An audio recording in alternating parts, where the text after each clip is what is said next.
आप इस्तेमाल ही करो। अच्छा आप इस्तेमाल ही करते हैं कभी से, आप इस्तेमाल कभी रिपोर्टर को नहीं करते। क्या करेंगे? मैं जब चलूंगा आपको पता पड़ेगा। बदतमीजी नहीं करो आप बदतमीजी नहीं करो, बदतमीजी आप नहीं करो। इडियट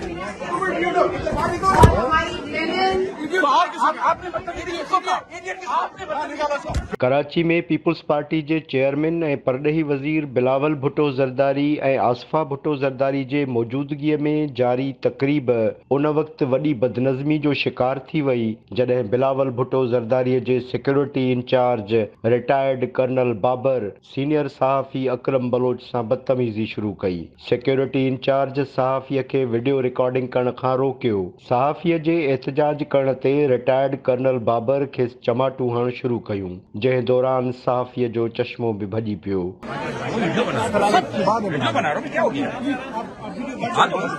आप इस्तेमाल ही करो। आप इस्तेमाल ही करते हैं कभी से, आप इस्तेमाल कभी रिपोर्टर को नहीं करते।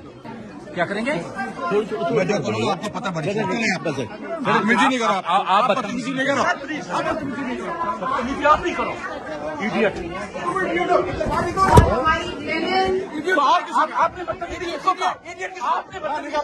सहाफ़ीअ ते तशद्दुद ख़िलाफ़ तक़रीब में मौजूद सहाफ़िन एहतजाज शुरू कयो त मुर्तज़ा वहाब, सईद गनी ऐं वॾो वज़ीर मुराद अली शाह विच में पिया ऐं माफ़ियूं वठणु शुरू कयूं, पर सहाफ़िन कार्रवाई जे बाइकाट जो ऐलान कयो।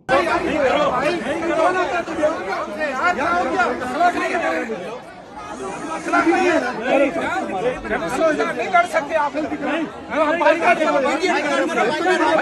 यार, उसने कह दिया बर्दाश्त कर लो, बाद में देखेंगे। चेयरमैन का प्रोग्राम तो खराब नहीं करो ना। गैरतमंद सहाफ़िन जे ज़बरदस्त एहतजाज सबब नेठ बिलावल भुट्टो ज़रदारीअ खे सीट तां उथी सहाफ़ी खां माफ़ी वठणी पई। बिलावल तशद्दुद जो निशानो बणियल अकरम बलोच ऐं ॿियनि सहाफ़िन खां बि माफ़ी वरिती।